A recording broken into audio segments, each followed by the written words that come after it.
கண்ணீரில் நின்றேன், கண்ணீரை துடைத்தார். ஏக்கத்தோடு எதிர்பார்த்தேன், என் ஏக்கங்களை போக்கினார்.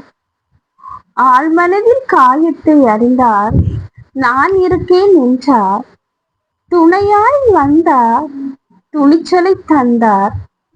பயந்து கலங்கினேன், தைரியத்தை தந்து வழி நடத்தினார். யார் இவர் அப்படின்னு சொல்லி யோசிக்கிறாயா?